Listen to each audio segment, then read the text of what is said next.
एक दिन में या एक साल में हम कितने मुर्गों को खाते होंगे? एक साल में हम 80 अरब टोटल जानवरों को मार करके खा जाते हैं, उसमें से 72 अरब 72 अरब मुर्गे हैं, तो मोस्टली मुर्गे ही हैं।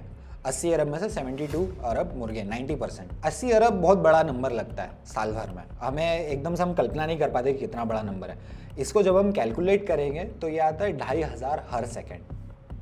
2500, 5000, 7500, 10,000, इस स्पीड से हम जानवरों को मार रहे हैं। बहुत सारे लोग कहते हैं कि एग तो नॉनवेज है ही नहीं, वो तो वेजिटेरियन ही है, उसको उसमें से बच्चा तो कभी वैसे भी निकलने वाला था ही नहीं, वो तो मशीन में बनाया गया है, फार्म में बनाया गया है। तो इसकी क्या सच्चाई है?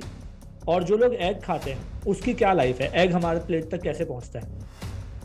सबसे पहले तो ये बात बिल्कुल ठीक है कि अधिकतर जो एग्स खाए जाते हैं वो अनफर्टिलाइज्ड होते हैं, तो उनमें से कभी बच्चा नहीं निकलने वाला है। तो ये आर्ग्यूमेंट जो लोग देते हैं कि वो तुम भी बच्चे की जान ही खा रहे हो, वो एक्चुअली फैक्चुअली सही नहीं है। ये प्रॉवर्ब ऐसी है कि एक ऊँट है, उसके पीठ पर हमने बहुत सारा एक लाद दिया है सामान, और हम धीरे धीरे करके उस पर स्ट्रॉज डालते जा रहे हैं।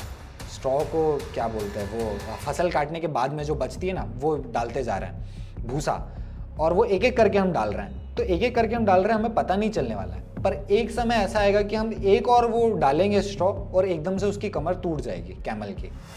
तो ये यही ठीक चीज़ हमारे साथ में हो रही है, वो धीरे धीरे चीज़ इफेक्ट बढ़ती जा रही है, पर वो एकदम से हमें जब पता लगने वाला है तब हालत काफ़ी बिगड़ चुकी होगी। तो सबसे पहले मैं बात करूंगा, बहुत ज्यादा जो प्रचलन है वो चिकन ईटिंग का है। बहुत लोग इंडिया में जो नॉनवेज खाते हैं, कई लोग मटन तो फिर भी अवॉइड करते हैं, फिश भी अवॉइड करते हैं, बट चिकन ऑलमोस्ट जो नॉनवेज खाता है वो सब खाते हैं, राइट? आपका काफी इंटरेस्टिंग टेक है इस पे। मैंने आपके कुछ वीडियो से जाना कि एक चिकन की लाइफ होती है इवेंचुअली, और किस तरीके से चिकन हमारे घर में या जो खा रहा है उसकी प्लेट में आने से पहले वो कहाँ से होके निकलता है और उसकी कैसी लाइफ बनती है और उसका क्या इम्पैक्ट आता है सोसाइटी पे।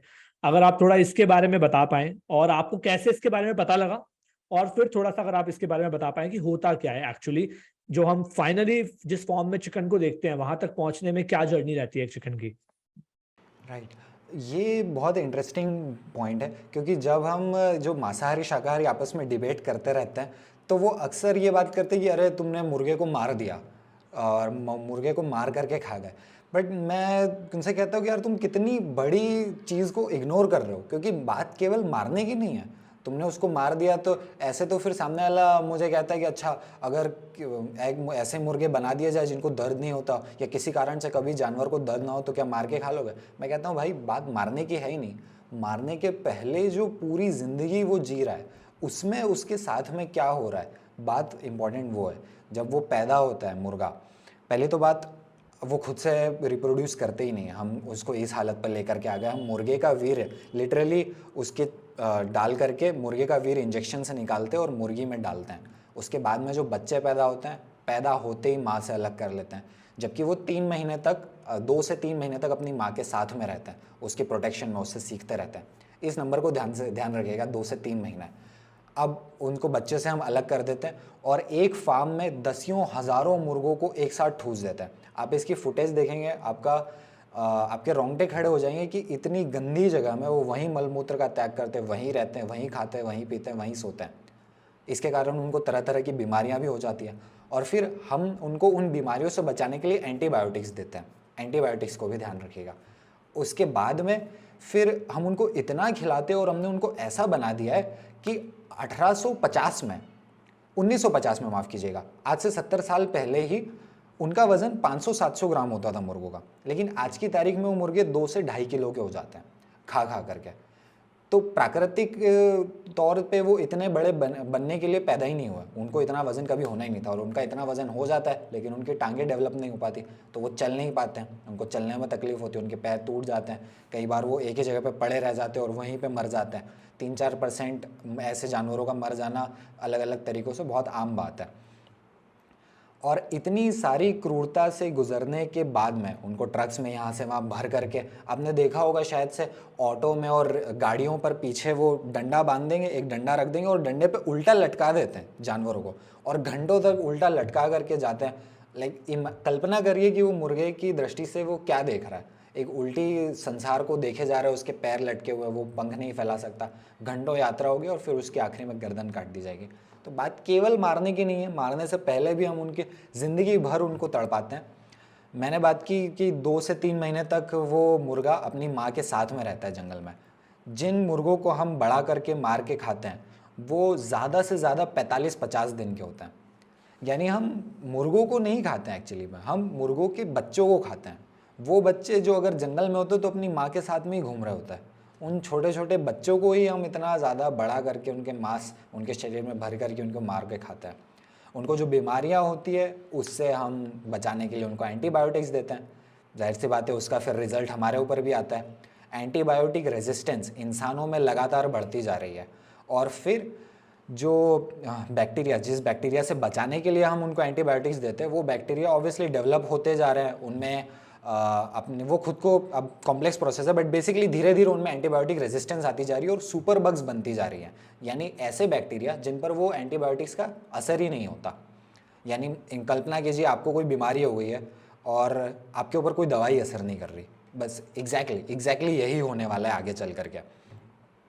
और बिल्कुल ये एकदम साइंटिफिक बातें हैं कि सुपर बग्स बन रही है। सुपर बग्स एंटीबायोटिक्स के कारण सुपर बग्स हम में बन रहे हैं और एंटीबायोटिक रेजिस्टेंस लगातार बढ़ती जा रही है।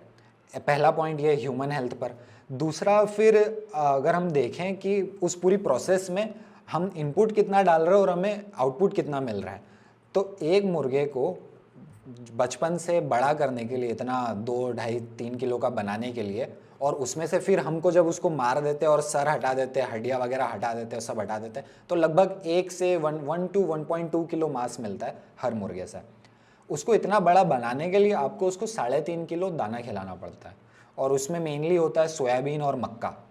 अब यहाँ पर लोग कहते हैं कि भाई उनको, मुर्गे वगैरह को तो वो चीज़ें खिलाई जाती है जो इंसान नहीं खा सकते, जो बच जाता है फसल वगैरह काटने के बाद में। गलत बात है, वो पहले होता था, पर आज के समय जहाँ फैक्ट्री फार्म्स हो रहे हैं वहाँ पर उनके लिए ही स्पेसिफिकली सोया और मक्का उगाया जाता है। और रिसर्च यही बताती है, स्टडी का नाम है life stock in our plates और eating at our table, scientific study का नाम है। उसमें साफ बताया कि 3.3 kg आपको चाहिए प्लांट्स। आप उस पहले मुर्गे को खिलाओ 3.3 kg प्लांट्स, फिर आप उस मुर्गे को मार करके खाओगे तो आपको 1 kg मांस मिलेगा। तो बेसिकली आप 3 किलो फूड को 1 किलो फूड में कन्वर्ट कर रहे हो। और फिर आप बातें करते हो कि यार मुर्गों के कारण बेचारे गरीब लोग खाते हैं और उनकी भूख पूरी होती है, उनको प्रोटीन मिलता है। अरे मुर्गे को जो आप सोयाबीन खिला रहे हो वो हम भी तो खा सकते हैं। तो केवल और केवल टेस्ट के लिए हम ना केवल पर्यावरण बर्बाद कर रहे हैं, 1 किलो मीट के लिए 4,500 लीटर पानी लगता है, और फूड बहुत ज़्यादा इनएफिशिएंट प्रोसेस है पूरी, और जो जानवरों पर क्रूरल्टी हो रही है वो तो हो ही रही है। अगर मैं नॉर्मली बात करूं तो मतलब कितना स्केल होगा, मतलब एक दिन में या एक साल में हम कितने मुर्गों को खाते होंगे? एक साल में हम 80 अरब मुर्गों को, 80 अरब टोटल जानवरों को मार करके खा जाते हैं। उसमें से 72 अरब, 72 अरब मुर्गे हैं, तो मोस्टली मुर्गे ही हैं। 80 अरब में से 72 अरब मुर्गे, 90%। 80 अरब बहुत बड़ा नंबर लगता है साल भर में, हमें एकदम से हम कल्पना नहीं कर पाते कि कितना बड़ा नंबर है। इसको जब हम कैलकुलेट करेंगे तो ये आता है 2,500 हर सेकेंड। 2,500, 5,000, 7,500, 10,000, इस स्पीड से हम जानवरों को मार रहे हैं दुनिया भर में। इस स्पीड से जानवरों को खाने के लिए, उनका दूध निकाल करके जब वो बूढ़े हो जाते तब बेच करके फिर खाने के लिए, इस स्पीड से जानवरों को मार रहे हैं हर सेकेंड 2,500। मतलब आप सोचोगे तो आपका दिमाग घूम जाए। ओके, तो इनकी इतनी पॉपुलेशन कैसे हो रही है? मतलब यूजुअली अगर हम देखें, और जितना नंबर आप बता रहे हो, मैं कई बार सोचता हूँ कि जितना नॉन वेज कंजम्पशन हर रोज हो रहा है पूरे वर्ल्ड में, नॉट जस्ट इंडिया, इंडिया में तो फिर भी वेजिटेरियंस बहुत हैं, पर वर्ल्ड में देखें तो सब नॉन वेज ही खाते हैं। इस लेवल पे क्या इनकी पॉपुलेशन नेचुरली बढ़ती है, या हम लोग जैसे आपने बताया कि इंसेमिनेशन करके आर्टिफिशियल मीन से इनको पैदा कर रहे हैं, उसका भी मतलब अगर कुछ नंबर हो आपके पास, कोई स्टार्ट्स हो कि कितना बुरा हाल है बेसिकली? बिल्कुल, जैसा मुर्गियों की ही ज़्यादा कंजम्पशन होता है, तो उन्हीं की यदि हम बात करें, लगभग सारे ही आर्टिफिशियली इंसेमिनेट किए जाते हैं। ये बिल्कुल हम यहाँ पर गॉड बन गए मुर्गे मुर्गियों के केस में। तो हमारे ही हाथ में कितने ज़्यादा पैदा करवाना है, कितने कम पैदा करवाना है। पिंजरे में वो होते हैं, हम निकालते हैं, आपको यूट्यूब पर ही वीडियोस मिल जाएंगे। इंजेक्शन डालते हैं, वीर्य निकालते हैं उसका, सॉरी उसका वीर्य निकालते हैं और फिर मुर्गी में जाकर के इंजेक्शन डाल के वीर्य उसमें डाल देते हैं।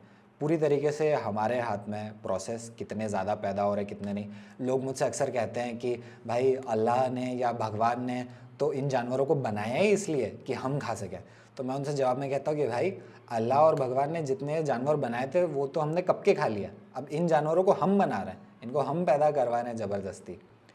और एक और मैं आपको स्टैटिस्टिक बताता हूँ कि अगर हम वज़न की बात करें, पूरी दुनिया में जितने भी जानवरों का वज़न है, तो पूरी दुनिया में जितने भी बर्ड्स हैं उसमें से 70% बायोमास केवल और केवल पोल्ट्री एनिमल्स का है। उसमें मेनली फिर से मुर्गे हैं, कुछ टर्की वगैरह हैं और कुछ डक्स हैं, क्योंकि टर्की और डक्स भी कुछ जगहों पर खाए जाते हैं दुनिया में मेनली। लेकिन इसमें चिकन्स हैं। 70% वेट केवल और केवल चिकन्स का है। बाकी दुनिया की सारी बर्ड्स छोटी से बड़ी वो केवल 30% में आती है। इतना बड़ा हमने डिस्प्रपोर्शनेट नंबर कर दिया है।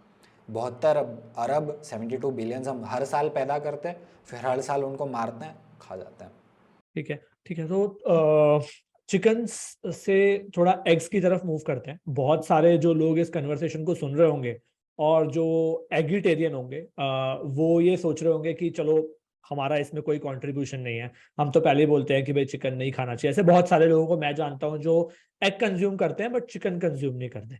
तो आपका मैंने इंटरेस्टिंग टेक एग के ऊपर भी देखा है, जिसमें आप एग के बारे में बात कर रहे हो कि किस तरीके से ये एग हमारी प्लेट तक पहुंच रहा है। और इसमें एक चीज का आप और आंसर करना, if you can answer, I think आपसे पूछा जाता होगा। बहुत सारे लोग कहते हैं कि एग तो नॉनवेज है ही नहीं, वो तो वेजिटेरियन ही है, उसको उसमें से बच्चा तो कभी वैसे भी निकलने वाला था ही नहीं, वो तो मशीन में बनाया गया है, फार्म में बनाया गया है। तो इसकी क्या सच्चाई है? और जो लोग एग खाते हैं उसकी क्या लाइफ है? एग हमारे प्लेट तक कैसे पहुंचता है? हाँ, सबसे पहले तो ये बात बिल्कुल ठीक है कि अधिकतर जो एग्स खाए जाते हैं वो अनफर्टिलाइज्ड होते हैं, तो उनमें से कभी बच्चा नहीं निकलने वाला है। तो ये आर्ग्यूमेंट जो लोग देते हैं कि वो तुम भी बच्चे की जान ही खा रहे हो, वो एक्चुअली फैक्चुअली सही नहीं है।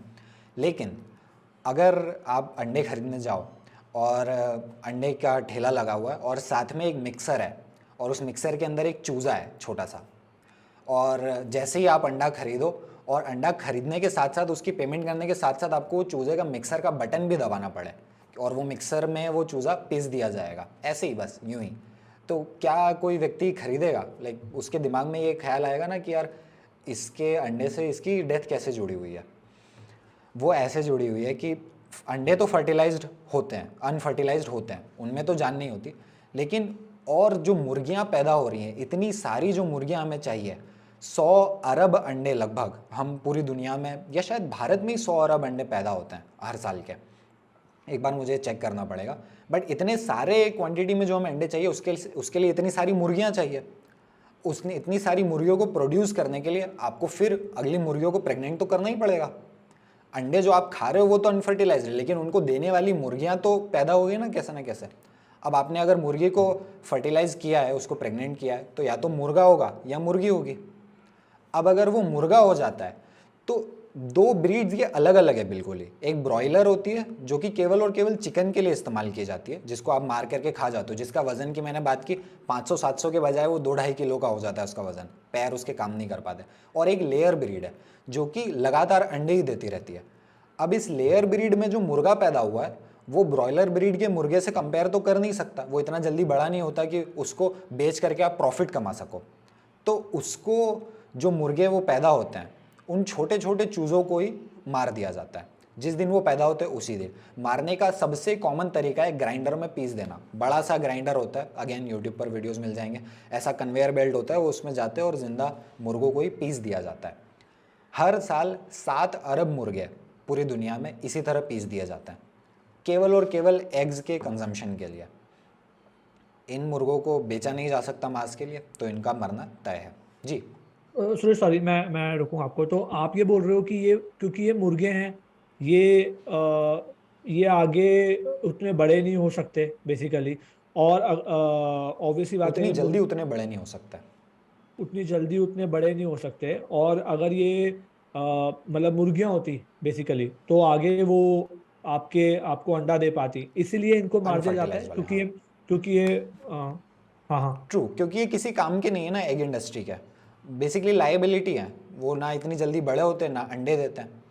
अंडे देने के बारे में एक और इंटरेस्टिंग बात हम देखें, कोई भी बर्ड वगैरह होती है वो अंडे बेसिकली क्यों देती है? बच्चे पैदा करने के लिए। उसका मेन पर्पस तो वही होता है।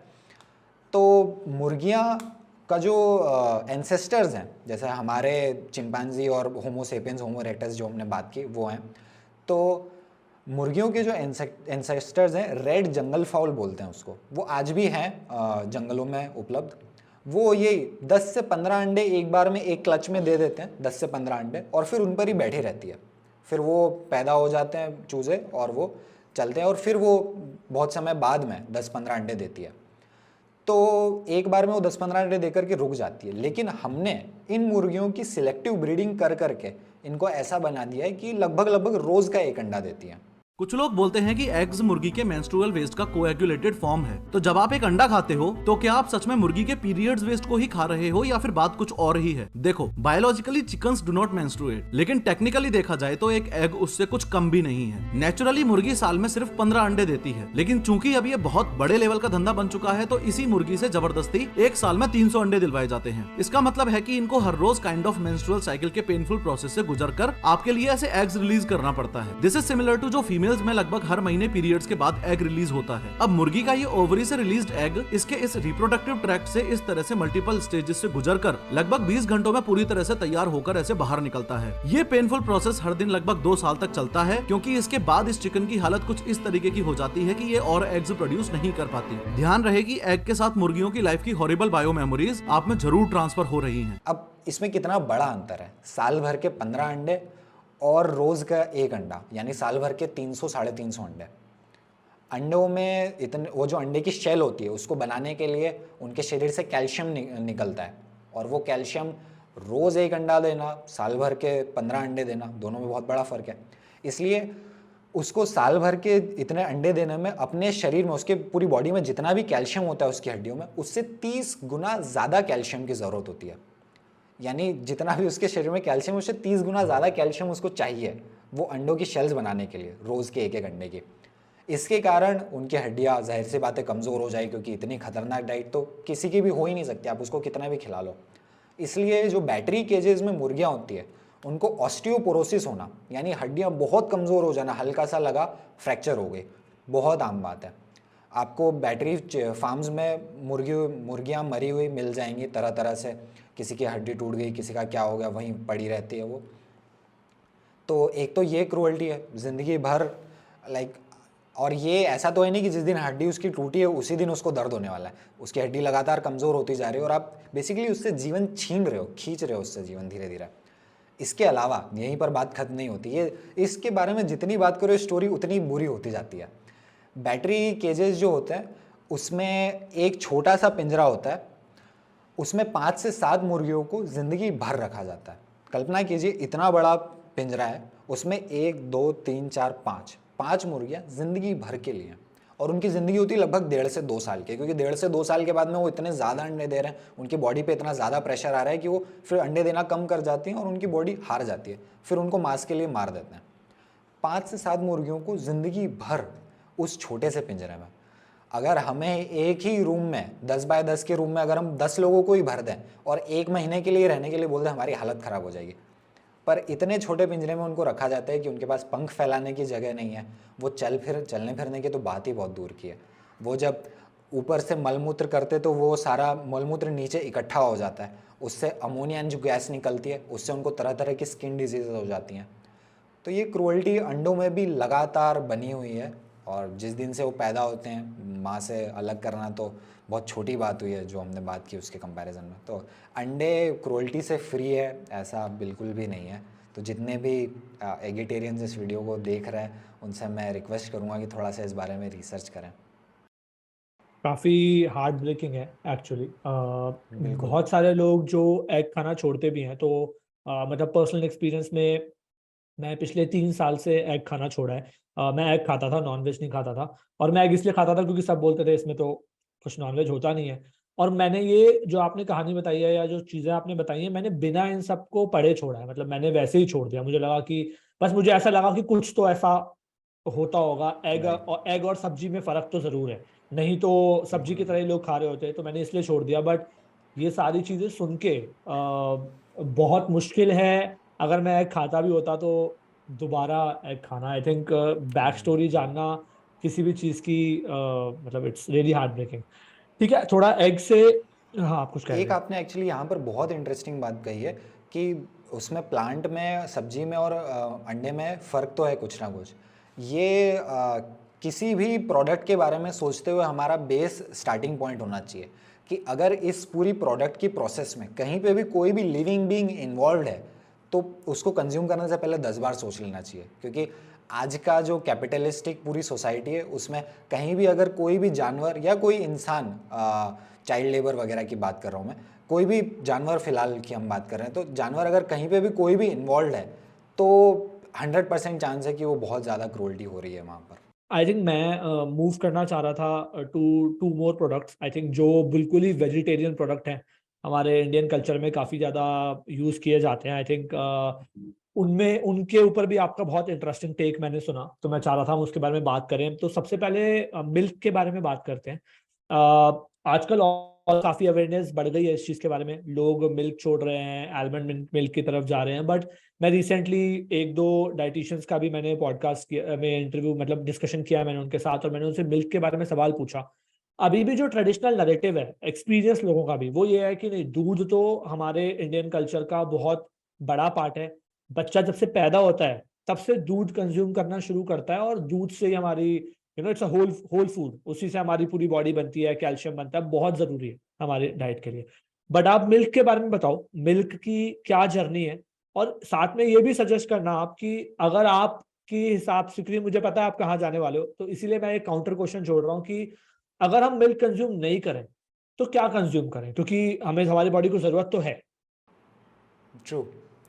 जी, सबसे पहले तो हम थोड़ा सा दूध की कहानी पर बात कर लेते हैं, फिर कैल्शियम का मुझे ज़रूर याद दिलाइएगा, उस पर मैं आपको एक बहुत इंटरेस्टिंग व्यू पॉइंट देने वाला हूँ। तो मिल्क की कहानी सबसे पहले तो शुरू होती है, कोई भी गाय भैंस होती है उसको बच्चा पैदा होना ज़रूरी है उसका दूध देने के लिए। बेसिकली वो उसके बच्चे के लिए ही होता है दूध, ताकि उसको पोषण मिल सके। अब अगर वो सारा दूध बच्चा पी लेगा तो हमें नहीं मिल पाएगा। अब यहाँ पर कई लोग कहते हैं कि भाई अगर सारा दूध बच्चा पी लेगा तो वो बीमार हो जाएगा। मैंने यूपी में गया और बहुत सारे दूध के व्यापारियों से बात की, और उन सभी का कहना था कि अगर पहले ही दिन से देसी देसी गाय भैंसों की बात कर रहा हूँ, वो जो विदेशी है जो 50-60 लीटर दूध दे रही है जर्सी गाय, उनका तो अब कुछ नहीं हो सकता।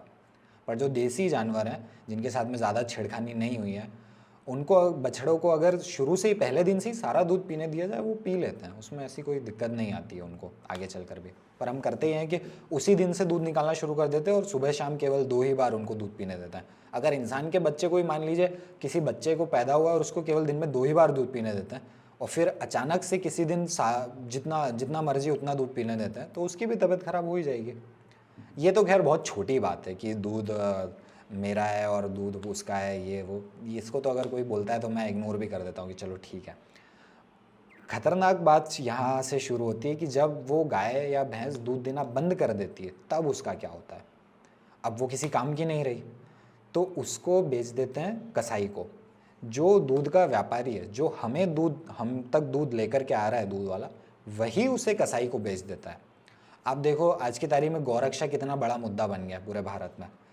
अब आपको वीडियोस मिल जाएंगे कि ट्रक्स में गायों को भर के लेकर के जा रहे थे और गौरक्षक ने रोक लिया। वो हीरो हैं बहुत बड़े, मैं उनकी भावना का पूरा सम्मान करता हूँ, पर मैं उनसे सवाल पूछना चाहता हूँ कि सोच के देखिए कि ये गाय इस ट्रक्स में आई कैसे? अपने आप तो आ नहीं गई, और चोरी करके इतनी सारी तो ला नहीं सकते। ये आई ऐसे हैं कि जो व्यक्ति इनको पाल रहा था उसी ने इन लोगों को बेच दिया, क्योंकि अब वो किसी काम की नहीं रह गई ना, अब वो दूध नहीं दे सकती। रोज के, केवल भैंसों का स्टेटिस्टिक बता रहा हूं मैं, गायों का तो सारा इलीगल है तो कोई ऑफिशियल नंबर आपको मिल नहीं सकता। भैंसों की बात करें तो रोज की 1 लाख भैंसें मारी जाती हैं। रोज की 1 लाख भैंसें केवल और केवल दूध में, जो दूध देना बंद कर देती हैं उसके बाद में, वो रोज की 1 लाख भैंसें मार दी जाती हैं। अब अगर नर बछड़ा हो गया ऐसे ही, तो नर बछड़ा भी दूध नहीं देता, नर बछड़े को भी सेम व्हील के लिए मार दिया जाता है, VEAL, व्हील यानी जो सॉफ्ट मांस होता है, जो छोटे, जो अभी पूरे तरीके से बड़े नहीं हुए उनका, उसके लिए उसको मार दिया जाता है। तो जितने भी लोग बीफ खा रहे हैं, मैं ये कहता हूँ कि जितने भी लोग बैठ कर के बीफ खा रहे हैं, उनको बीफ परोसने का काम सारे शाकाहारी लोग ही कर रहे हैं, उन तक बीफ पहुँचाने का काम सारे दूध वाले ही कर रहे हैं। अगर भारत में कोई भी बीफ इंडस्ट्री भारत में नहीं है, बीफ इंडस्ट्री जैसी कोई चीज़ नहीं है, जितने भी बीफ भारत में होता है, टॉप शायद सेकंड या थर्ड नंबर पर है, लेटेस्ट डेटा मुझे देखना पड़ेगा, बीफ एक्सपोर्ट करने के मामले में दुनिया में। अब ये जो सारा बीफ एक्सपोर्ट हो रहा है, केवल और केवल दूध वाले जानवरों से ही आ रहा है, इसके कोई और दूसरा सोर्स है ही नहीं। इसमें लोग मुझसे कहते हैं कि अगर हमने दूध पीना छोड़ दिया तब तो और ज़्यादा जानवर मारे जाएंगे। तो मैं कहता हूँ कि भाई अभी हम दूध पी रहे हैं ना, अभी तो दूध पी ही रहे हैं, अभी कितने जानवर मारे जा रहे हैं, रोज़ के 1 लाख। इससे बुरा और कुछ हो सकता है क्या?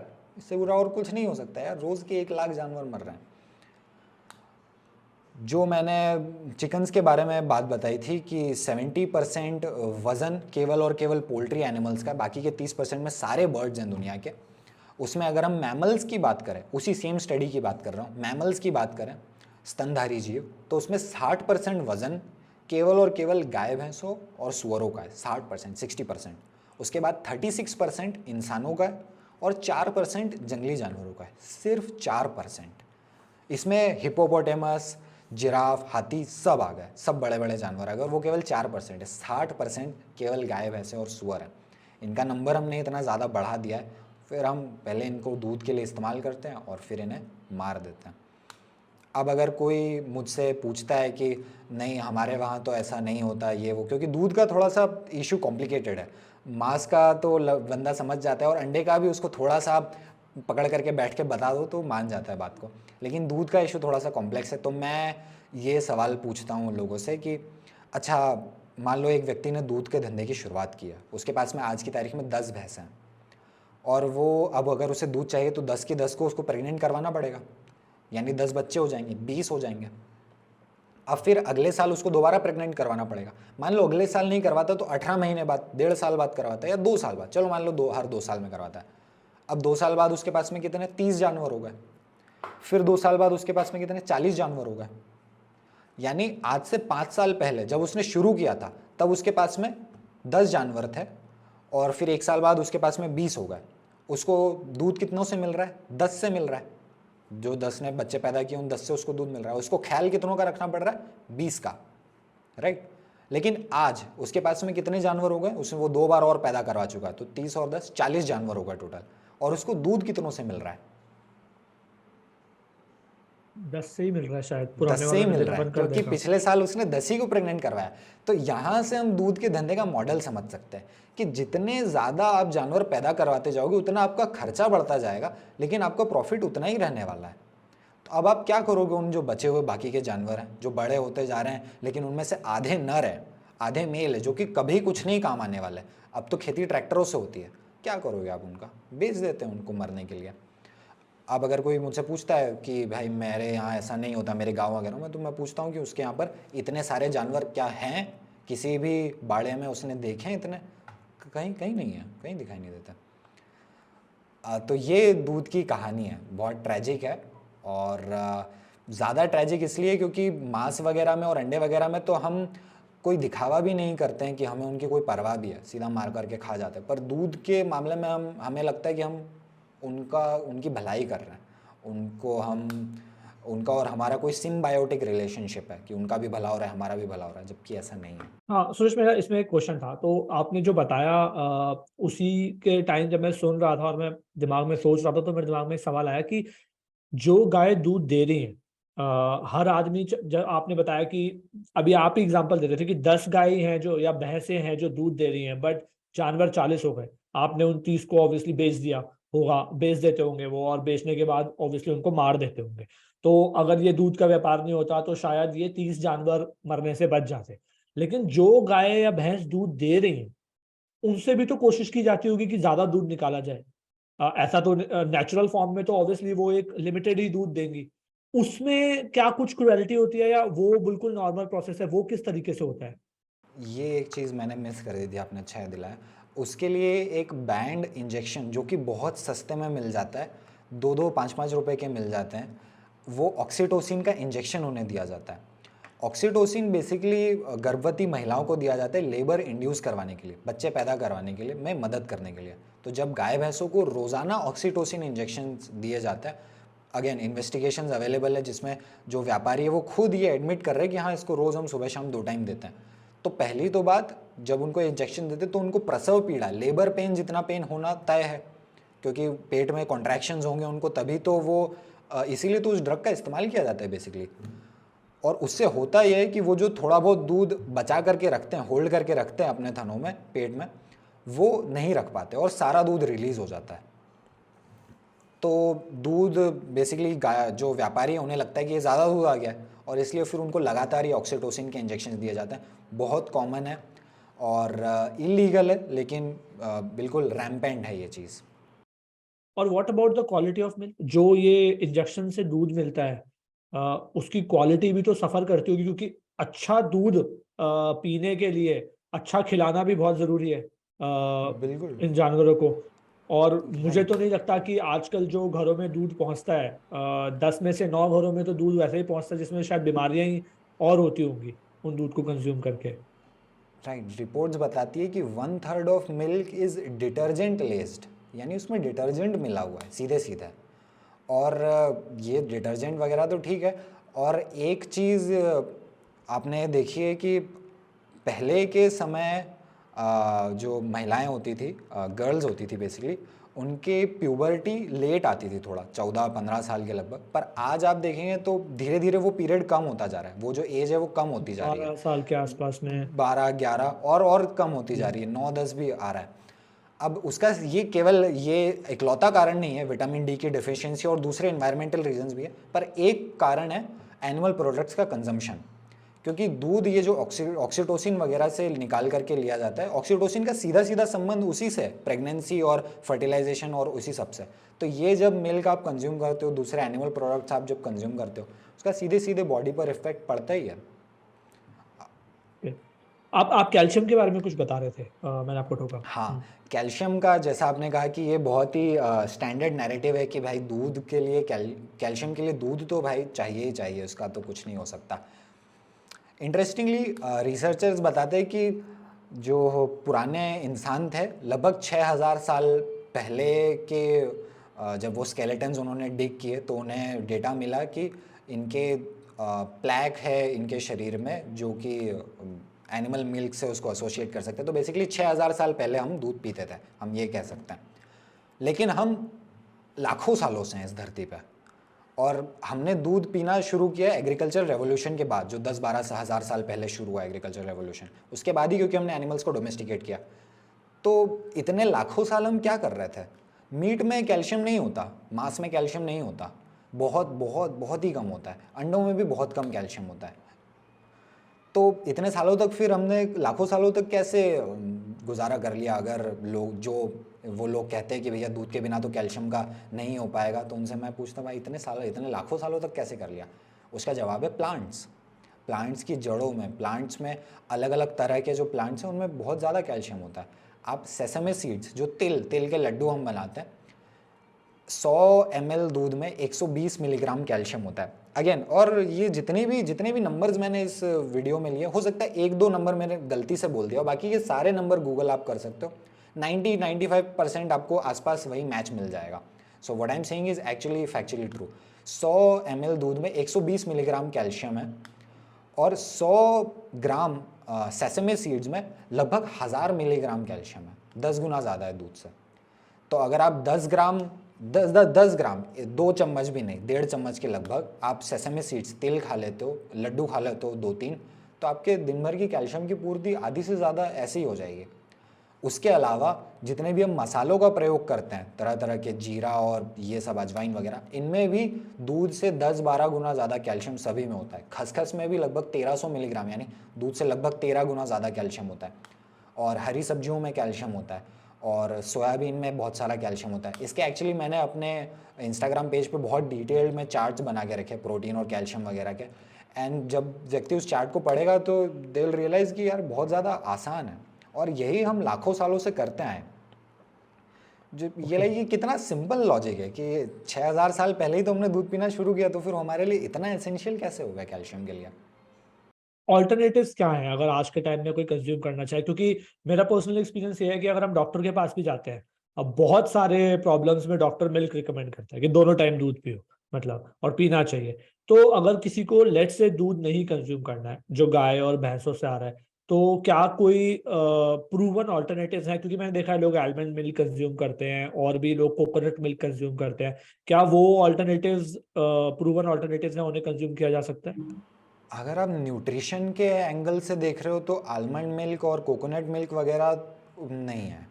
आलमंड मिल्क कोकोनट मिल्क वैसे हैं क्योंकि हमको ना थोड़ा सा वाइट लिक्विड की आदत लग गई है, हमें चाय में चाहिए, हमें खीर बनाना होती है, वो सब प्रोडक्ट्स में आलमंड मिल्क कोकोनट मिल्क वगैरह आराम से उपयोग किए जा सकते हैं।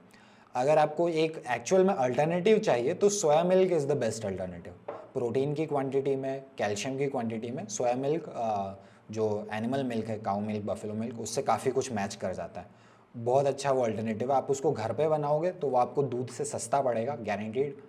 और यूट्यूब पर रेसिपीज़ अवेलेबल है। अगर आप उसको मार्केट से खरीदते हो तो महंगा पड़ेगा, दूध से लगभग 2 गुना रेट में आपको मिलेगा वो, 120-140 रुपये प्रति लीटर।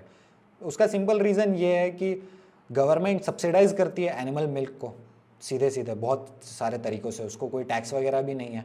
और जो जिन जिन मिल्क्स की हम बात कर रहे हैं, सोया मिल्क, आलमंड मिल्क वगैरह, उनको 18% तो जीएसटी देना पड़ता है कम से कम, और उनको कोई सब्सिडी वगैरह भी नहीं है। प्लस उनका मार्केट बहुत छोटा है फ़िलहाल, वीगन्स कम है, तो उनका रेट ज़्यादा होना जाहिर सी बात है। तो हाँ, अल्टरनेटिव्स हमारे पास में अवेलेबल हैं। अगर हम घर पे बनाएं तो ज़्यादा सस्ता पड़ेगा। टोफू एक बहुत अच्छा अल्टरनेटिव है पनीर का।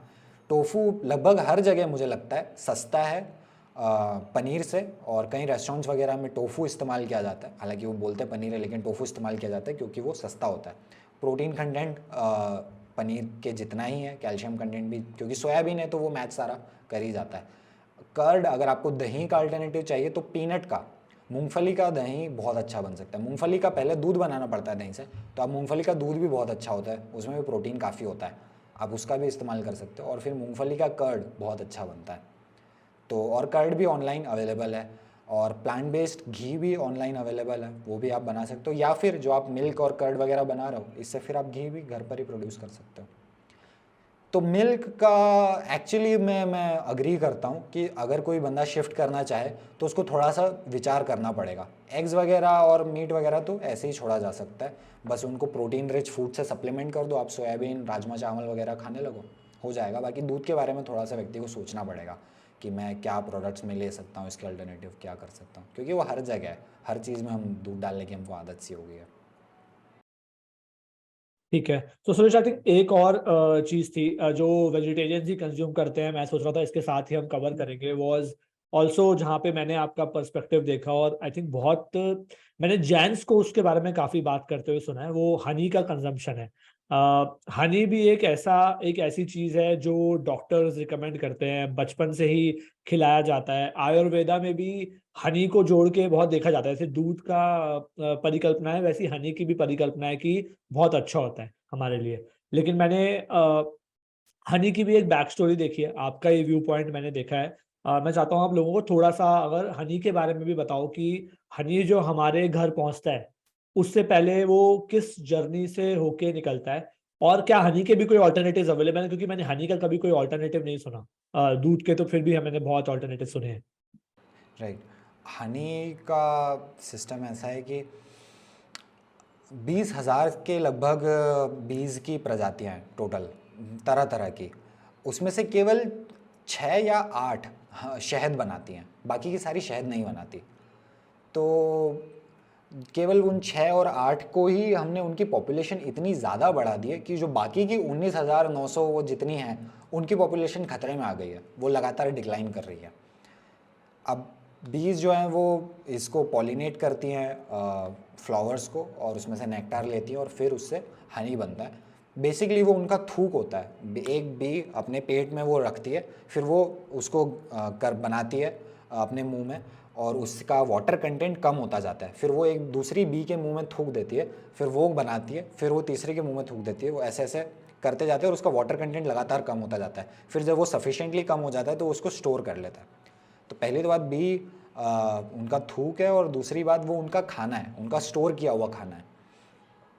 इस पॉइंट को याद रखिएगा, स्टोर किया हुआ उनका खाना है। 12 मधुमक्खियाँ जब अपनी ज़िंदगी भर मेहनत करती है, ऐसे जाना, इकट्ठा करना, उसको अपने मुंह में उसको प्रोसेस करना, थूकना, ये सब करना, 12 मधुमक्खियाँ ज़िंदगी भर जब प्रोसेस करती हैं तब 1 चम्मच शहद बनता है। 12 मधुमक्खियों की ज़िंदगी भर मेहनत करने से केवल 1 चम्मच शहद बनता है। अब होता यह है कि मधुमक्खियों में एक क्वीन भी होती है, रानी मधुमक्खी। वो उसी को सारी मधुमक्खियाँ फॉलो करती है, उसी को वही, क्योंकि बच्चे वगैरह पैदा करती है, वही सारा काम करती है। तो जब हम पालते हैं ना मधुमक्खियों को, तो हम चाहते हैं कि भाई रानी मधुमक्खी एक ही जगह पर रहे।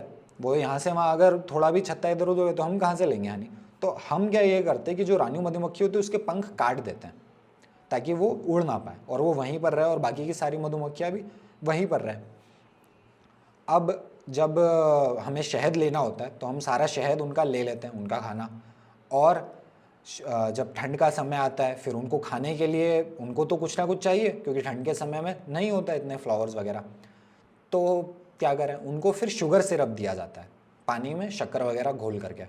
ऑब्वियसली उसमें वो न्यूट्रिएंट्स नहीं होते जो उनको शहद से मिलते हैं, और वो न्यूट्रिएंट्स ना होने के कारण और उनको ठंड में स्पेशली इतना ज़्यादा उनको जो रखने का खर्चा वगैरह, क्योंकि ठंड में उनसे कोई प्रॉफिट वगैरह ज़्यादा हो नहीं रहा है, तो रखने का खर्चा करने के बजाय कई जगहों पर ये प्रोसीजर है कि वो जितनी भी मधुमक्खियाँ होती है ना, उस पूरी बैच को जला करके मार दिया जाता है और फिर अगली बार नई बैच को लाया जाता है, क्योंकि वो कम एक्सपेंसिव होता है उसी बैच को बनाए रखने के बजाय। ओके तो इस तरीके से हम बेसिकली उनसे ज़िंदगी भर मजदूरी करवाते हैं और आखिरी में उनको मार देते हैं, और उन्होंने जो उनका खाना स्टोर किया है वो भी छीन करके हम खा लेते हैं। ना केवल इतना, बल्कि जैसा मैंने कहा, वो 6-8 मधुमक्खियों की प्रजातियों को हमने इतना बढ़ा दिया है कि वो बाकी की 19,000 मधुमक्खियाँ कम हो रही है। वो ऐसे कम हो रही है क्योंकि हम ऐसी जगहों पे जाते हैं जहाँ पे खेती वगैरह ज़्यादा हो, प्लांट्स वगैरह, जंगल के एरिया में ही ज़्यादा ये होता है मधुमक्खी पालन। अब वहाँ पे जो नेटिव बीज हैं वो सफ़र करती है क्योंकि उनको नेक्टार नहीं मिल पाता है, क्योंकि यहाँ पे हम लेकर के आ गए 3 लाख मधुमक्खियाँ एक साथ, और वहाँ पे जो कुछ हज़ार मधुमक्खियाँ वो कैसे compete कर पाएंगी। जाहिर सी बात है उनकी पॉपुलेशन जगह जगह पर डिक्लाइन होती है। तो ये हनी बीज की पॉपुलेशन लगातार बढ़ती जा रही है और वाइल्ड बीज की पॉपुलेशन लगातार कम होती जा रही है। अब कोई कहेगा कि यार इसमें प्रॉब्लम क्या है, जो पॉलिनेशन वाइल्ड बीज कर रही थी वो पॉलिनेशन हनी बीज कर देगी। नहीं, हनी बीज बहुत कम एफिशिएंट होती हैं पॉलिनेट करने में वाइल्ड बीज के बजाय। उनको आई थिंक 100 से 1000 गुना ज़्यादा हनी बीज लगती हैं सेम उतना पॉलिनेट करने के लिए जितना कि वाइल्ड बी एक अकेले ही कर देती है। तो बिल्कुल ही टोटल एक इसको सम अप करें एक सेंटेंस में तो एक अलग ही डिस्ट्रक्टिव डायरेक्शन में हम पूरी तरीके से इसको लेकर के जा रहे हैं। और अगर शहद हनी बीज नहीं होती है तो बहुत ज़्यादा डिफ़िकल्टी हमें आने वाली है, क्योंकि जो हमारी फसलें होती हैं उनको भी पॉलिनेट करने का काम वो बहुत ज़्यादा करती हैं। और एक अल्टरनेटिव हनी का आपने पूछा, जी हनी में ऐसा कुछ खास है नहीं। कोई मुझे नहीं लगता कोई न्यूट्रिशनिस्ट भी, अनलेस वो आयुर्वेदा में बहुत ज़्यादा विश्वास रखते हो, मुझे नहीं लगता कोई बहुत ज़्यादा उसको एसेंशियल बताता है कि हनी को एसेंशियल ही है। लेकिन उसका एक बहुत अच्छा अल्टरनेटिव मुझे मिला है डेट सिरप, जो खजूर का सिरप होता है, और उसमें मिलावट होने के भी बहुत कम चांसेस होते हैं, क्योंकि शहद के नाम पर तो ये इंडिया है, कुछ भी बेचा जा रहा है यहाँ पर। और डेट सिरप इसका एक अच्छा और सस्ता अल्टरनेटिव है। खजूर का बेसिकली जो सिरप बना देते हैं, मैंने भी इस्तेमाल किया है और वो शहद जैसी ही मिठास देता है एंड इट्स प्रीटी गुड। तो अगर मैं एक मतलब वैसे ही मैं क्वांटिफाई करना चाह रहा हूँ अपने लिए, अगर हम एक 100 ml 200 ml की हनी की बॉटल घर पे ऑर्डर करते हैं, आपने बताया कि 12 मधुमक्खियों से 1 चम्मच हनी निकल रहा है। शहद बनता है बिल्कुल। मेरे ख्याल से कुछ शायद 25-30 चम्मच निकलता होगा एक एक बॉटल में। हाँ, 10 से 15 ग्राम एक चम्मच में होता है लगभग। 15 ग्राम, तो मतलब अगर 200 ग्राम की भी बॉटल है तो आप कुछ 12 14 15 चम्मच की बात कर रहे हो। तो मतलब आप हाँ, एक तरीके से बोल रहे हो कि हम मतलब 150 से 40 200। इंटू 15 600 मधुमक्खियाँ ये हो गई। ओके, और एक बैच ज्यादातर जगहों पे जब ये पूरा कर देता है, उनसे एक्सट्रैक्ट मिल जाता है, तो आप बोल रहे हो कि बहुत जगहों पे नए बैच को लाया जाता है और उन सारे मधुमक्खियों को मार दिया जाता है। तो मतलब मार दिया जाता है। मतलब अगर क्वांटिफाई करें तो आप शायद एक बॉटल जो अपने घर हनी मंगा रहे हो उसके लिए मतलब मिनिमम से मिनिमम भी देखा जाए तो 200-300 मधुमक्खियां अपनी कम से जान कम, दे रही हैं राइट। शायद। हाँ, एक्चुअली उससे काफ़ी ज़्यादा, क्योंकि 200 ml का हमने देखा कि 15 चम्मच हो गया, और एक चम्मच के लिए कितनी 12 40 12 मधुमक्खियाँ, तो मधुमक्खियां। 40 अच्छा, इंटू 50 40। 600 तो यहीं पर हो गई। और फिर जो ओके। उसके पीछे क्रोल्टी हो रही है वो सब अलग ही है। ओके, ठीक है। आई थिंक मैं थोड़ा खाने से बाहर निकलूंगा। एक एक last topic on animal cruelty, और फिर मैं आपका I think we have taken lot of time, but फिर मैं थोड़ा सा डिस्कशन करना चाहूंगा on climate and water also. But एक लास्ट क्वेश्चन है मेरा ऑन क्लोथ्स। आई थिंक आपने तीन तरीके के कपड़ों के बारे में बात करी है, जिनके बारे में आप जितना भी बताना चाहें। आई थिंक आपने लेदर की बात की जो काफी लोगों को पता है, बट आपने वूल और सिल्क की भी बात करी है। आपके काफी सारा मैंने पोस्ट देखे जिसमें आप इन चीजों के बारे में भी बात कर रहे हो। अगर आप थोड़ा सा आइडिया दे पाओ about any of this, silk, wool, leather, जो हम नॉर्मली पहन रहे हैं, क्योंकि लेदर तो मैंने देखा है फिर भी लोग आजकल अवॉइड करते हैं, बट मैंने आज तक किसी को सिल्क और वूल, बहुत कम लोगों को मैंने सिल्क और वूल अवॉइड करते हुए देखा है। सब पहनते हैं, मैं खुद अपने घर में कंज्यूम करता हूँ वूलन, हम बहुत यूज करते हैं। अगर आप थोड़ा सा बताओ कि वो कपड़े हमारे तक पहुंचते हैं उसके पीछे की अगर आप थोड़ी स्टोरी बता पाओ कि क्या होता है। और this goes back to the idea कि अगर उस पूरी प्रोसेस में कहीं पर भी कोई जानवर इन्वॉल्व है तो पक्का उस जानवर की बैंड बज रही होगी। वुल, हम अधिकतर वुल दूसरे देशों से ही इंपोर्ट करते हैं।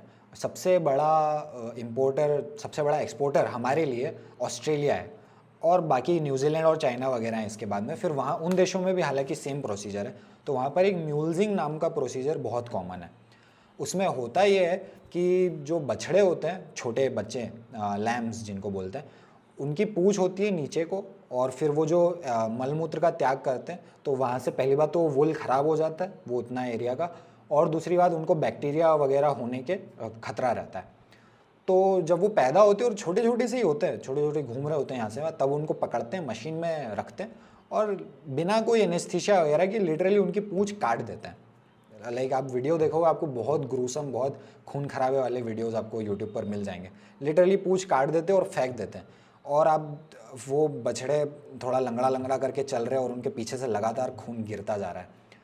ये करते हैं। और जो मेल्स होते हैं जिनको हमको बेसिकली कैस्ट्रेट करना होता है, बहुत टाइट रबर, बहुत ही ज़्यादा टाइट रबर हम उनके टेस्टिकल्स के आसपास बांध देते हैं।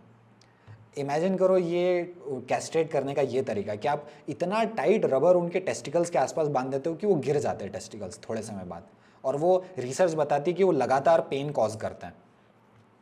इसके बाद जब हम वूल एक्सट्रैक्ट कर रहे होते हैं तो बहुत बड़ी इंडस्ट्री है, बहुत लगातार हमको वूल चाहिए बहुत बड़ी क्वांटिटी में, तो बहुत रफ तरीके से उनको निकाला जाता है वूल को। इसके भी वीडियोस मिल जाएंगे। और जब निकाल रहे होते हैं तो ऑब्वियसली उनको कट्स लग जाते हैं जगह जगह पर, और जब कट्स लग जाते हैं तो लिटरली उनको जिंदा को ही सिल दिया जाता है, उनको जिंदा को ही टाके लगा दिया जाता है, कोई एनेस्थीसिया वगैरह नहीं, बस ऐसे ही टाके लगा देते हैं और छोड़ देते हैं। बिल्कुल प्रोडक्ट्स की तरह हम उन्हें इस्तेमाल करते हैं वुल की इंडस्ट्री में। और जब वो बूढ़ी हो जाती है, जब वुल प्रोडक्शन कम हो जाता है, तब फिर मांस के लिए उनको भी मार देते। तो दूध के जैसा ही है कि पहले ज़िंदगी भर तक इस्तेमाल करो, फिर जब बूढ़ी हो जाए, जब काम की नहीं रहे, तो मांस के लिए उसको मार दो। वुल का ये सिस्टम है। उसके कई सारे अल्टरनेटिव्स हैं। कॉटन है एक तो बहुत बड़ा, अलग अलग प्रोडक्ट्स है कॉटन के। उसके बाद में फ्लीस एक बहुत अच्छा अल्टरनेटिव है, वो टच वगैरह फील करने में भी काफ़ी कुछ वुल जैसा ही होता है। फ्लीस मेरा फेवरेट अल्टरनेटिव कह सकता है। और सिल्क का आपने बताया, तो सिल्क के जो कीड़े होते हैं ना, सिल्क वर्म्स, उनको हमने ऐसा बना दिया है कि वो उड़ ही नहीं सकते।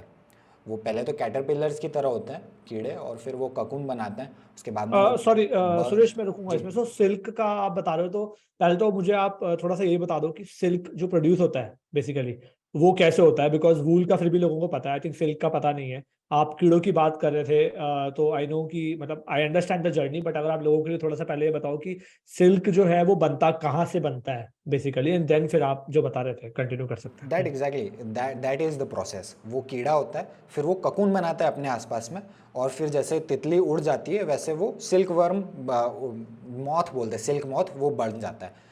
तो पहली तो बात हमने उसको सिलेक्टिव ब्रीडिंग कर करके ऐसा बना दिया कि वो सिल्क मॉथ उड़ ही नहीं पाता है, उसकी उड़ने की शक्ति हमने छीन ली है। दूसरी बात हम करते हैं कि जब वो अपने आसपास ककून बनाता है ना, अब वो ककून ही सिल्क है, तो वो ककून के अंदर वो जिंदा तो है ऑब्वियसली, यहाँ पे अनफर्टिलाइज्ड अंडों वाली बात नहीं है, वो एक्चुअली में जिंदा है। अगर उसको टाइम दोगे तो आप वो सिल्क मॉथ बन के बाहर निकलेगा। उस ककून को, उस सारे ककून को हम लेते हैं, उसको गर्म पानी में उबालते हैं उन ककून्स को, और गर्म पानी में उबाल करके फिर उन ककून से एक लंबा तार निकालते हैं, और वो तार सिल्क है। और ऐसे करके हम वो सिल्क इकट्ठा करते हैं। एक रेशम की जो साड़ी होती है, सिल्क की साड़ी, उसके लिए आप कम से कम मान के चलिए, पीटा का स्टैटिस्टिक है कि 10 से 15,000 कीड़ों को मारा गया है एक सिल्क की साड़ी के लिए। इसी तरीके से सेम ककून्स को, जिंदा ककून्स को पानी में उबाल करके। इसका बहुत सिंपल अल्टरनेटिव है आर्टिफिशियल सिल्क। आप दुकानदार से पूछ लो भाई ये सिल्क असली है कि आर्टिफिशियल सिल्क है, and just by artificial silk. Same ऐसे लेदर में आर्टिफिशियल लेदर अवेलेबल है। ठीक है, मेरे दो ऐसे क्वेश्चंस हैं इसी चीज पे, then I will move forward. तो बहुत लोग ये बोलते हैं जब उनसे आप नॉनवेज की बात करो, या क्योंकि देखिए कुछ चीजें इसमें ऐसी हैं जो नॉनवेज रिलेटेड भी नहीं है, मतलब सिल्क के कपड़े पहनना या दूध पीना, हनी लेना, ये नॉनवेज रिलेटेड नहीं है। लेकिन बहुत सारे लोग, अगर हम सिर्फ नॉनवेज की ही बात करें जो समझना आसान है, तो लोग ये बोलते हैं कि ये आज का चलन थोड़ी है। नॉनवेज तो लोग तब से खा रहे हैं जब से अर्ली मैन जो थे, आदिवासी जो थे, जो पुरुष थे पहले, वो तो नॉनवेज खाते थे। तो जब वो खाते थे और उस टाइम से नॉनवेज चल रहा है, तो आज क्यों नहीं खाना चाहिए? ऐसा क्या हो गया कि भाई पहले तो लोग खा रहे हैं और सब करते आ रहे हैं और आज नहीं खाना चाहिए? और इसी में मेरा दूसरा सवाल है कि लोग कहते हैं कि अगर हम नहीं खाएंगे नॉनवेज तो उनकी पॉपुलेशन इतनी बढ़ जाएगी कि एक टाइम पे हमसे भी ज्यादा निकल जाएगी। तो खा रहे हैं तो अच्छी बात है, उनकी पॉपुलेशन कंट्रोल्ड है, नहीं तो पूरा बर्बाद ही हो जाएगा। तो इन दोनों क्वेश्चंस को आप कैसे आंसर करते हो? हाँ, बहुत समय से हम बिल्कुल करते आ रहे हैं, और शुरुआत में, इस चर्चा की शुरुआत में मैंने कहा कि होमो सेपियंस थे, होमो इरेक्टस थे, और दूसरे भी होमोज थे, उन सबको हमने मारा, और फिर इंसानों में भी आपस में एक दूसरे को मारा। बहुत समय से तो हम एक दूसरे को भी मारते आ रहे हैं, बहुत समय से तो हम चोरी भी करते आ रहे हैं, बहुत समय से तो बलात्कार भी इस दुनिया में है, बहुत समय से बहुत सारी चीज़ें। इसका मतलब ही नहीं कि वो सही हो जाती हैं। स्लेवरी बहुत समय से थी, पर फिर भी आज हमने उसको इलीगल बना दिया। कास्टिज्म सैकड़ों सालों से था, पर फिर भी आज उसके खिलाफ लगातार मूवमेंट, एक बहुत बड़ा मूवमेंट चल रहा है। तो लंबे समय से होने का सही होने से कोई संबंध नहीं है। जितने लंबे समय से मांसाहार हो रहा है, तो पिछले कई हज़ार सालों से उसके खिलाफ भी लोग बोलते आ रहे हैं।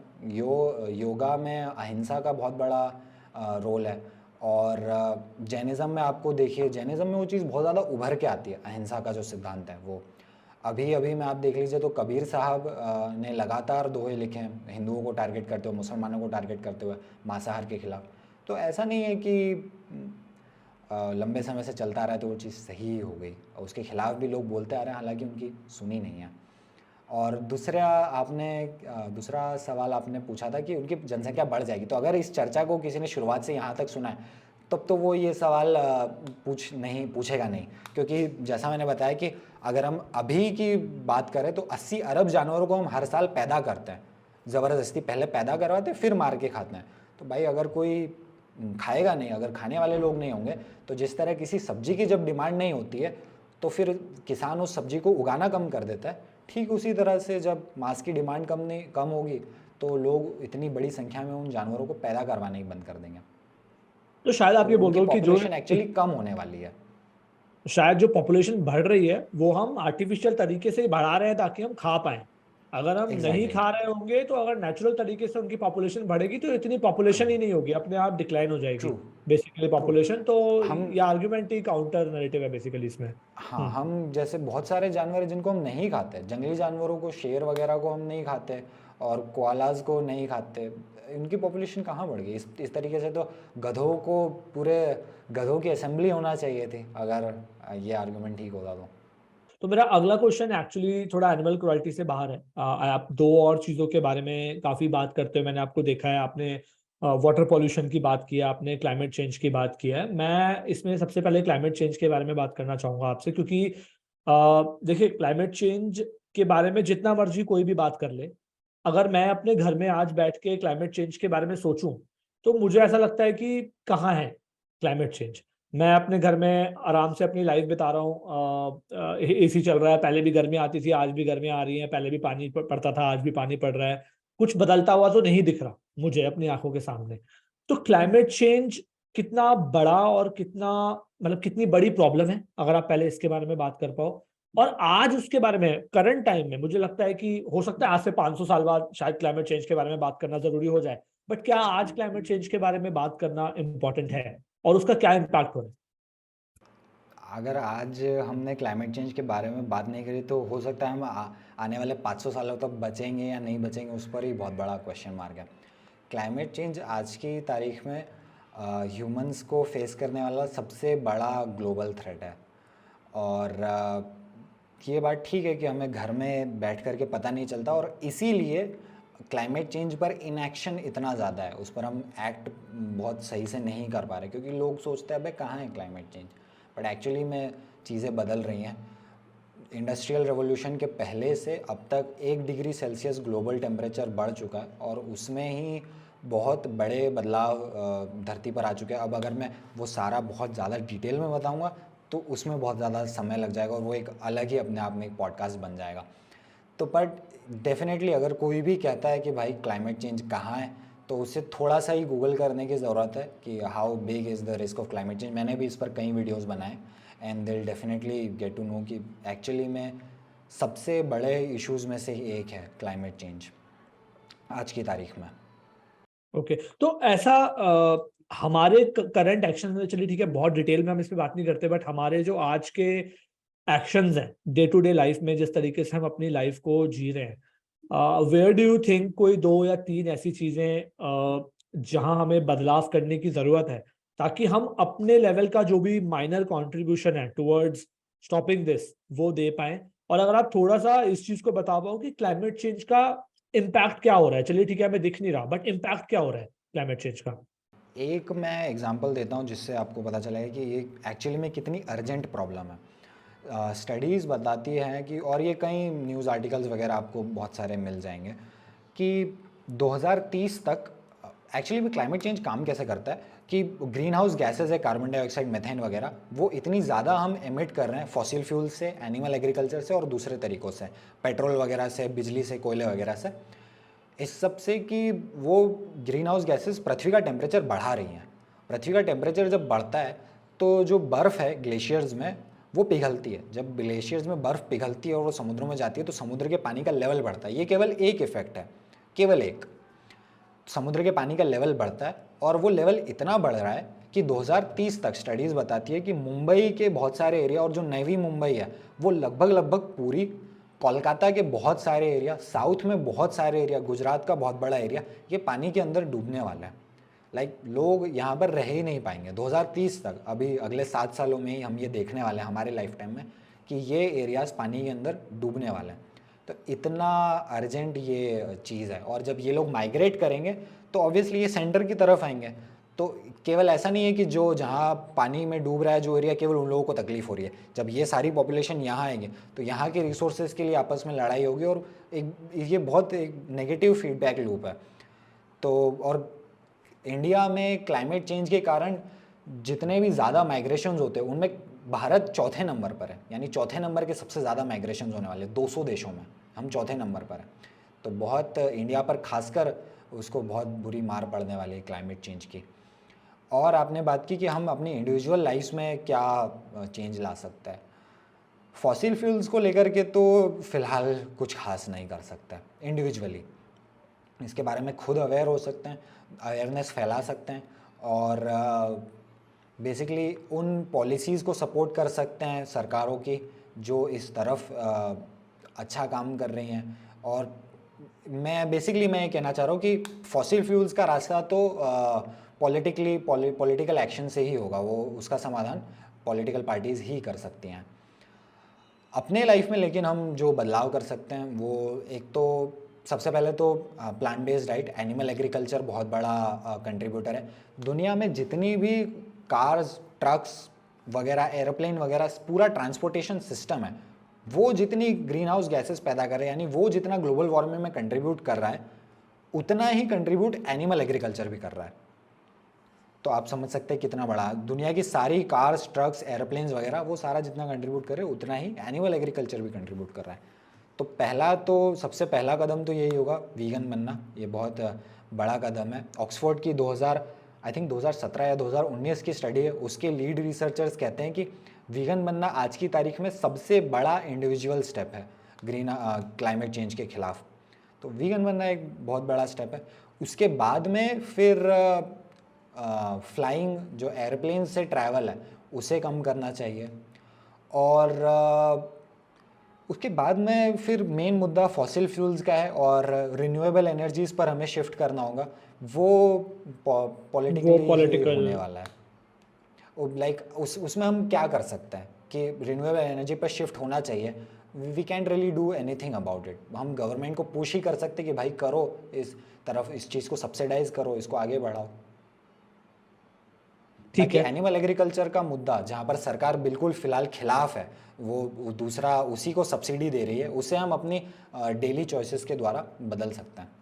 ठीक है, मेरा लास्ट क्वेश्चन, एक्चुअली लास्ट नहीं, सेकंड लास्ट क्वेश्चन है। लास्ट क्वेश्चन मैं थोड़ा कुछ जानना चाहता हूँ apart from what we have been discussing, but एक मेरा क्वेश्चन है लास्ट ऑन वाटर पॉल्यूशन। आपने क्लाइमेट चेंज की बात की, मैं वाटर पॉल्यूशन के बारे में आपसे इसलिए बात कर रहा हूँ क्योंकि अनलाइक क्लाइमेट चेंज जो हमें दिख नहीं रहा, क्योंकि वो बहुत धीरे धीरे हो रहा है। 1 डिग्री टेम्परेचर बढ़ना अर्थ का मेरे पर्सनल लाइफ में मुझे पता नहीं कब दिखेगा, शायद तब दिखेगा जब आप बता रहे हो जैसे कोई शहर डूब जाएगा, जब कुछ हो ही जाएगा मेरे सामने।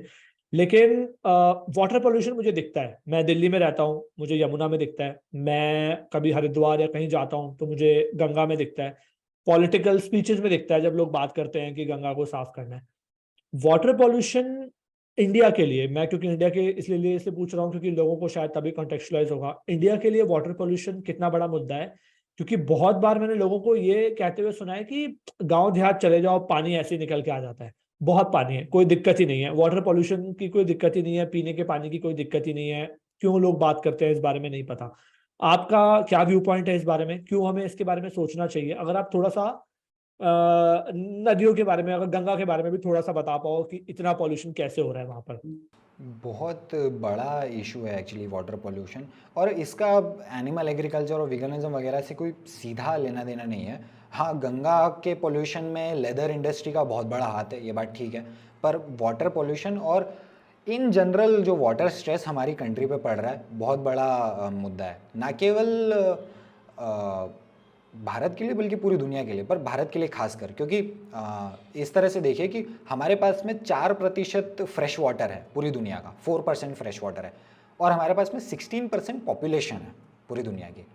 4% फ्रेश वाटर और 16% पॉपुलेशन, तो पहले ही हम बहुत एक डिसएडवांटेजियस पोजीशन में। और उसके बाद में वाटर पोल्यूशन और जो हम वाटर वेस्ट कर रहे हैं अपने, सबसे ज़्यादा वाटर यूज़ होता है फूड प्रोडक्शन में। तो जो फूड प्रोडक्शन में वाटर वेस्ट हो रहा है उसके कारण और ज़्यादा स्ट्रेस बढ़ता जा रहा है। ये भी हम अभी इस तरह की बातें कर लेंगे कि हाँ यार हमें तो दिखाई नहीं देता और मेरे तो घर पे पानी आ जाता है। ये थोड़े समय बाद जब स्थिति बहुत ज़्यादा बिगड़ जाएगी तब लोग जागेंगे और लोगों को लगेगा कि नहीं यार ये तो एक्चुअली में हो रहा है। जब उनको खुद को चल के जाना पड़ेगा और उनके खुद तक आ जाएगी ये समस्या। एक्चुअली में होता ये है कि जैसे आप हो गए, मैं हो गया, हम एक कंफर्टेबल ज़िंदगी जी रहे हैं, रिलेटिवली कंफर्टेबल बाकी लोगों से।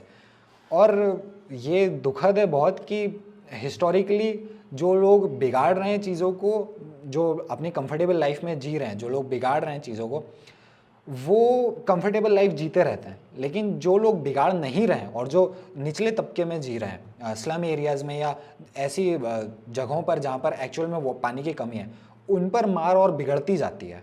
और जो बुरा कर रहे हैं उन्हें उतना पता नहीं चलता है।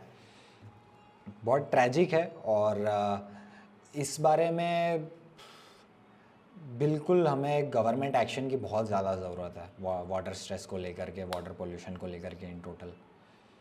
हम एनिमल एग्रीकल्चर में एक्चुअली काफ़ी ज़्यादा वाटर वेस्ट होता है। जैसे मैंने बताया 1 किलो चिकन में 4500 लीटर पानी हमें लग जाता है। 1 लीटर दूध में हमें 1060 लीटर पानी लग जाता है। चावल में भी काफ़ी पानी लगता है लेकिन मीट से कम। तब भी 1 किलो चावल में लगभग 2 से 2500 लीटर पानी लगता है।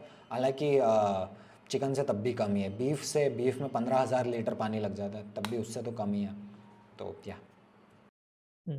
नहीं, मेरा क्वेश्चन बस ये था कि मैं मतलब थोड़ा बहुत इसके बारे में रिसर्च कर रहा था, तो काफी सारी स्टडीज ये बताती हैं कि शायद आने वाले 8-10 सालों में बहुत सारे एरियाज में इंडिया के अंदर भी पानी काफी कम हो जाएगा, पीने के ट्रू लिए भी ट्रू। शायद पानी डिफिकल्ट हो जाएगा। हाँ, अगर आप उसके बारे में थोड़ा बता पाएं। आई थिंक नीति आयोग की ही ये रिसर्च है, और 2040 या 2050 तक ऐसा कुछ है कि वो 40 या 50% सिटीज़ में पानी की कमी हमें साफ साफ देखने मिलने वाली है। तो अभी, और वही यही सेम क्लाइमेट चेंज के साथ भी यही बात है कि अगले 5, 7, 8, 10 साल हम और ये बोल लेंगे कि अरे किधर है किधर है, उसके बाद में एकदम से हमें दिखने वाला है। It's going to be the proverbial straw that breaks the camel's back. जैसे ये प्रोवर्ब ऐसी है कि एक ऊँट है, उसके पीठ पर हमने बहुत सारा एक लाद दिया है सामान, और हम धीरे धीरे करके उस पर स्ट्रॉज डालते जा रहे हैं। स्ट्रॉ को क्या बोलते हैं, वो फसल काटने के बाद में जो बचती है ना, वो डालते जा रहे हैं भूसा, और वो एक एक करके हम डाल रहे हैं। तो एक एक करके हम डाल रहे हैं, हमें पता नहीं चलने वाला है, पर एक समय ऐसा आएगा कि हम एक और वो डालेंगे स्ट्रॉ, और एकदम से उसकी कमर टूट जाएगी कैमल की। तो यही ठीक चीज़ हमारे साथ में हो रही है। वो धीरे धीरे चीज़ इफेक्ट बढ़ती जा रही है, पर वो एकदम से हमें जब पता लगने वाला है तब हालत काफ़ी बिगड़ चुकी होगी। तो बिल्कुल वाटर पोल्यूशन की जो आपने स्टडी की बात की वो बिल्कुल सही है। मेरे लास्ट 2 क्वेश्चन है, आई थिंक आप जल्दी आंसर कर पाएंगे इन दोनों क्वेश्चंस को। एक तो मुझे ये बताइए कि इतने सारे चीजों के बारे में हमने बात की, ऑफ कोर्स आप पिछले 2 साल से इसमें काफी काम कर रहे हो, इसलिए आपको काफी नॉलेज है, बट जो चीजें आपको पता चल रही हैं या जो चीजें आप बता रहे हो, ये कहाँ से पता चल रही है? अगर किसी को जानना है, अगर किसी को इसके बारे में पढ़ना है, अवेयर होना है, तो कुछ ऐसे आर्टिकल्स या कोई ऐसे सोर्स है जिसको रेफर किया जा सकता है, जिसके बारे में, ताकि इन चीजों के बारे में रोज पढ़ा जा सके? और फिर अगर आप कुछ लास्ट इसी के अंदर अगर आप कुछ मूवीज वगैरह रिकमेंड करना चाहें, जो या डॉक्यूमेंट्रीज रिकमेंड करना चाहें, क्योंकि काफी सारे लोग इस बारे में काफी काम कर रहे हैं, चाहे वो एनिमल क्रुएल्टी है, चाहे वो क्लाइमेट चेंज है, जिसको लोग देख के और ज्यादा इन टॉपिक्स के बारे में समझ पाए। बिल्कुल हाँ। तो रिसोर्सेज बेसिकली और ज़्यादा जानकारी के लिए सबसे पहले तो शेमलेस सेल्फ प्रमोशन, मेरा चैनल, मैंने काफ़ी सारे वीडियोस बनाए हैं इस सब्जेक्ट पर, और मैंने जो वो इन्फॉर्मेशन कहाँ से ली उसके सारे सोर्सेज डिस्क्रिप्शन बॉक्स में मैं डालता हूँ। आई मेक श्योर कि लोग ओरिजिनल सोर्स तक भी जा पाएँ और इस बारे में और डिटेल में पढ़ पाएँ। मेरे अलावा यूट्यूब पर आप देखेंगे तो प्लांट चॉम्पर्स नाम से यूट्यूब चैनल है, थोड़ा सा यूएस बेस्ड है। जैसा मैंने शुरुआत में कहा था कि इंडिया में इस विषय पर काम थोड़ा कम हो रहा है, लेकिन प्लांट चॉम्पर्स इस पे काफ़ी अच्छे वीडियोस, बहुत डिटेल्ड वीडियोस बनाते हैं। हेल्थ के एंगल से आपको देखना है अगर, तो साइमन हिल एक पॉडकास्ट करते हैं, द प्रूफ पॉडकास्ट, वो बहुत अच्छा है, उसके आप वीडियोस देख सकते हैं। हेल्थ के एंगल से आप इस पूरे सीन को समझने के लिए एनिमल क्रूअल्टी पर वीडियोस आपको पीटा के यूट्यूब चैनल से मिलेंगे। डॉक्यूमेंट्रीज़ की अगर हम बात करें तो डॉक्यूमेंट्रीज़ बहुत अच्छी बनी है इन्वायरमेंटल एंगल से। काउस्पिरेसी और सीस्पिरेसी दोनों बहुत ही अच्छी डॉक्यूमेंट्रीज़ हैं। और हेल्थ के एंगल से अगर हम देखें तो फोर्क्स ओवर नाइव्स है, और द गेम चेंजर्स बहुत ही सॉलिड डॉक्यूमेंट्री है, बहुत साइंटिफिकली बैक्ड है, सीस्पिरेसी और काउस्पिरेसी की ही तरह साइंटिफिकली बैक्ड है। और एनिमल क्रूअल्टी की अगर हम बात करें तो यूट्यूब पर ये फ्री में अवेलेबल है, डोमिनियन बहुत डार्क डॉक्यूमेंट्री है, उसको पूरा कोई एक सिटिंग में देख ही नहीं सकता, वो इतनी दर्दनाक है। और एनिमल क्रूअल्टी को बिल्कुल उसके बाद में अगर कोई ये आर्ग्यू करता है कि अरे मैं तो खाऊंगा, तो उसकी ह्यूमैनिटी पे थोड़ा सा मुझे डाउट होने लगेगा कि भाई क्या है ये। तो ये कुछ रिसोर्सेज हैं। और ये ट्रैजिक है यार कि इंडिया में इस पे ज़्यादा काम नहीं हो रहा है। इंडिया में क्लाइमेट चेंज अवेयरनेस भी बहुत कम है। इंडिया में एनिमल क्रूअल्टी वगैरह की तो आप जैसे ही बात करने लगते हो तो आप या तो आपको लेफ्टिस्ट लेबल कर दिया जाएगा या ब्राह्मणवादी लेबल कर दिया जाएगा कि वेजिटेरियनिज्म फैला रहा है, ये कर रहा है, वो कर रहा है, या संस्कृति के खिलाफ है, दूध के खिलाफ बोल रहा है। और इन्वायरमेंट पे तो किसी को कोई फ़र्क ही नहीं पड़ रहा है फ़िलहाल। बट हाँ, कुछ लोग हैं, इको फ्रीक है एक यूट्यूब पर, जो हिंदी में वीडियोज़ बनाते हैं, इस पर अच्छे रिसोर्सेज हैं ये। नहीं, thank you so much Suresh. I think जो काम आप कर रहे हो, आई कैन जस्ट फील कि हाउ डिफिकल्ट इट इज़, क्योंकि जैसे आपने बताया स्पेसिफिकली इन इंडिया, आपको सिर्फ लॉजिकल फाइट नहीं जीतनी है, आपको एक कल्चरल फाइट भी जीतनी है, एक बहुत बड़ा काउंटर नैरेटिव है इसके अगेंस्ट जो खड़ा हो जाता है, और जो सिर्फ आपको नॉन वेजिटेरियन लोगों से नहीं मिलेगा, जो आपको वेजिटेरियन लोगों से भी मिलेगा, एल्डर्स से मिलेगा, डॉक्टर्स से मिलेगा। तो आई थिंक, और मैंने देखा है कि बहुत ज्यादा पढ़े लिखे लोग भी इन चीजों के बारे में जब बात करते हैं तो उन्हें नॉलेज नहीं होती। मैं एक लोगों के लिए शेयर करूंगा, आपसे भी शेयर करूंगा। मैं अलग से मैं एक वीडियो देख रहा था जिसमें बाहर कोई वेगनिज्म के बारे में बात कर रहा है, एक इंटरव्यू चल रहा है, और जो होस्ट है बेसिकली वो उनसे हनी के बारे में और कुछ एलिमेंट्स के बारे में क्वेश्चन पूछता है, और पूछता है कि ये कहाँ से आता है, कि आपको पता है कि आप कंज्यूम करते हो। और जो वेगनिज्म के बारे में इतना ज्यादा बात कर रहा था उस पॉडकास्ट में, उसको रियलाइज होता है कि वो खुद कैसे बहुत सारी गलतियां कर रहा है। बट मेरा पॉइंट ये है कि चलो वो गलतियां कर रहा है, बट एटलीस्ट वो 10 सवाल तो पूछ रहा है। तो जब कोई ट्रू 10 सवाल पूछना शुरू करता है तो 4 उसके अगेंस्ट और सवाल लेके आया जाता है कि आप ये भी तो करते हो, ये भी तो करते हो, इससे भी तो होता है basically, which is exactly picture of what is happening. Exactly और यही मेरे पूरे चैनल का और मेरे पूरे काम का उद्देश्य है कि मैं लोगों को सवाल पूछने के लिए मजबूर करूं।